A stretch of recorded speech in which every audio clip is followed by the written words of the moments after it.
वक्त जिस तरह से विराट कोहली इस वक्त शिकार हैं तमाम कंट्रोवर्शियल डिस्कशन का, ऑस्ट्रेलियन मीडिया थोड़ा सा ना मजाक उड़ाने की तरफ भी जा रहा है। कुछ लोग तो खैर अपोलोजाइज भी कर रहे हैं, मतलब Virat has done something physical in the ground, लेकिन बाहर जो मीडिया कर रहा है वो थोड़ा पर्सनल हो रहा है। डोंट यू थिंक कि इस मैटर को अच्छे तरीके से भी सॉल्व किया जा सकता है? If he has apologised, if Sam has said nothing towards that point, तो फिर इस चीज़ को इतना ड्रैग करना और डिसरिस्पेक्ट करना प्लेयर को, it had to be an extremely bad day for Virat to have just walked up to a youngster out of nowhere and bumped into him. हो गया, चलें।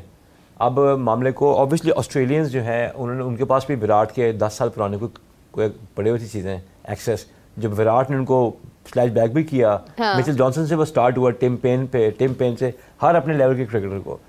आई थिंक विराट ने उसको बम्प किया होगा ना, उसके बाद विराट ने भी सोचा कि मैं क्या 14 वाली सीरीज की कुछ चीज़ें होंगी, 2014 मैंने क्या कर दिया। मेरा देखें, विराट के बारे में मैं कुछ कहना चाहता कि मेरा one of my favourite batsman, और मुझे टेम्परामेंट वाइज भी वो बंदा बहुत पसंद है। ये बात बिल्कुल सही है कि उसने रियलाइज किया हो गया मैं किस बच्चे से उलझ पड़ा ना, ये तो मेरा इतना मेरा कद कहाँ पे, I mean I am number 1 in the world at the moment, और तो मैं बेचारा छोटा सा बच्चा, ऑब्वियसली उसने, and plus that guy was a fan of Virat Kohli. Exactly, लेकिन वो विराट को तो बाद में पता चला होगा। उसने बुमराह को जैसा लिथरॉल किया है तो गुस्सा तो चढ़ा होगा। बुमराह के साथ उन्होंने वो किया है जो आमतौर पे हारिस रऊफ के साथ दुनिया करती है। तो जब बुमराह के साथ हुआ है तो उनको यकीन नहीं आया। शॉकिंग तो था। शॉकिंग, वो I think was spur of the moment, वरना Virat wouldn't bump into a kid, you know। Virat की लड़ाई बनती है, वो वार्नर से करता उलझता या किसी अपने लेवल के बंदे से उलझता, just spur of the moment, it should be ignored such things ना। अब मीडिया को स्पाइस चाहिए, स्पाइस मिल गई उनको, तो उठा रहे हैं केस। अच्छा, यहाँ पर आप सब एक बात में जी पाकिस्तान को जो ऑस्ट्रेलियन टूर था वो तो हारिस ने जितवाया। I was shocked and surprised pleasantly, plus batting as well. Yes, नहीं मैं बता रहा हूँ कि बॉलिंग का जो इम्पैक्ट था हमारा उस पर, और बहुत अच्छा बॉल किया। जो सेकंड था ना वनडे आपका साउथ अफ्रीकन टूर का अनअसेलेबल लीड के लिए, शाहीन शाह का जो एक ओवर था ना जिसमें उसने मिलर को और उसको वेनेडूसन को आउट किया, that had changed the course of one day series. उसने चेंज किया था। इन दोनों ने अपना अपना काम ऐसे किया था, लेकिन फिर हमने ये देखा वाकई कि हारिस को all of a sudden he couldn't bag a wicket south Africa, और जिम्बाब्वे में भी उसको थोड़ी हिटिंग हुई है। This needs to be लेकिन साउथ अफ्रीकन टूर पे ओवरऑल हमारी पाकिस्तान की जो बैटिंग है ना T20s में और वनडेज में, वो अल्हम्दुलिल्लाह बहुत बहुत पॉजिटिव बैटिंग है। लेकिन हारिस का और बुमराह का नाम इकट्ठे आई डोंट थिंक सो, क्योंकि हारिस रऊफ बहुत अरसे से उनका एक बैड पैच आया, उनको बहुत रन्स पड़ रहे थे, फिर उसके बाद ही केम बैक। लेकिन बुमराह इज़ अ प्लेयर जिसका इम्पैक्ट इतना ज़्यादा है कि उनको जिस मकसद के लिए जब भी लगाया जाता है तो वहाँ पर विकेट हासिल होती है। हाफिज साहब, बुमराह जैसा प्लेयर, एक क्लास प्लेयर को एक यंगस्टर एक डेब्यू पर इतने रन्स हुए, तो वो चीज़ वाकई में बहुत शॉकिंग थी। देखिए, परेशानी तो की है ना उसने बुनियादी तौर पर। तो उसने कल, जैसे अभी शाह साहब भी जिक्र कर रहे हैं कि उसको विराट को कॉन्स्टेंस की तरफ इस तरीके से नहीं जाना चाहिए था। तो जब कुछ गैर मामूली होता है किसी भी ऐसी टीम के साथ, इंडिया को अब ये तो नहीं कह सकते कि कोई कमज़ोर टीम है, और जिस अंदाज से वो क्रिकेट खेल रहे हैं तो फिर वो हटाने की कोशिश करते हैं किसी भी तरीके से। और नहीं हाफिज साहब, बात ये है कि एक होता है ना कि सीधी तरह खेलना, एक होता है कि टॉय अराउंड करना। हाँ, टॉय अराउंड। उसने बुनियादी तौर पर उसने अटैक किया और उसने ओन किया सबसे। उसने डिमांड किया कि मैं करूंगा इसको फेस, और पाइन मैं आवांगा ना, देखने की होता है टक हो जा रहा है, वो उसी से ही लाया। कलम खेलता था एक, वो मतलब एक वो ये चीज वो उस वक्त के इंडियन जो फील्डर्स थे या उनको डाइजेस्ट नहीं हुई कि व्हाट इज गोइंग ऑन। हाँ, बुनियादी तौर पर ये हुआ। और ये ऑस्ट्रेलियन माइंडसेट है ना, ऑस्ट्रेलियन जो इस वक्त प्लेइंग 11 है वो बुमराह को डिफेंसिव खेलते हैं सारे। इसने अकेले ने किया है, इसने अकेले ने उनको 3 साल के बाद उसको छक्का लगाया। हाँ, 3 साल के बाद उसको छक्का लगाया। और जो ऑस्ट्रेलियन मीडिया कर रहा है वो भी कोई नई चीज नहीं है। आप इंग्लैंड में चले जाएं, आप ऑस्ट्रेलिया में चले जाएं, यही होता है, उनके खिलाड़ी भी ऐसे ही करते हैं। तो बुनियादी तौर पर अब चूंकि विराट ने किया है, विराट दुनिया में किसी और जगह पर नहीं होता है, तो वो उन्होंने उनको। सर एक्चुअली मैंने देखा आप साहब, अब no matter what you do, ये जो हेजेमोनिक माइंडसेट है ना, जो पहले भी कह चुका हूँ, पहले जो बिग टू थे इनका है, अब इसने बात कर दी है ना, तो वो थोड़ा उसको अभी रगे देंगे just to get under Virat skin. और वो विराट की स्किन के अंदर गए हैं फिर से। Virat went out cheaply again, क्योंकि उन्होंने उसको, अब विराट ने एक इवेंट कर दिया और जो भी हुआ ख़त्म। लेकिन अब जो है ना, उनका क्राउड भी, उनका मीडिया सारे करते हैं ना, आज बोलेंगे कल अपोलोजाइज कर लेंगे, like you were telling me about that commentator, ऐसे ही करेंगे, उसको आज बुरा कहेंगे। उनके मीडिया की जब रिपोर्ट्स पढ़े उन्होंने विराट के बारे में क्या लिखा हुआ है, I'm not going to say that on the camera, Virat को नहीं, of course they are बड़े सख्त अल्फाज इस्तेमाल किए हैं, they are insulting। ये है जाती इतने बड़े बैट्समैन के साथ, मुझे लगता है कि शाह जी ये दुनिया में ऐसी होता है। वसीम वकार कम थे जब वो इंग्लैंड जाते थे, उनके बारे में वो कम कहते थे, इमरान खान के बारे में कम बात करते थे, वो तुमसे केस जीता है ना, तो ये करते हैं।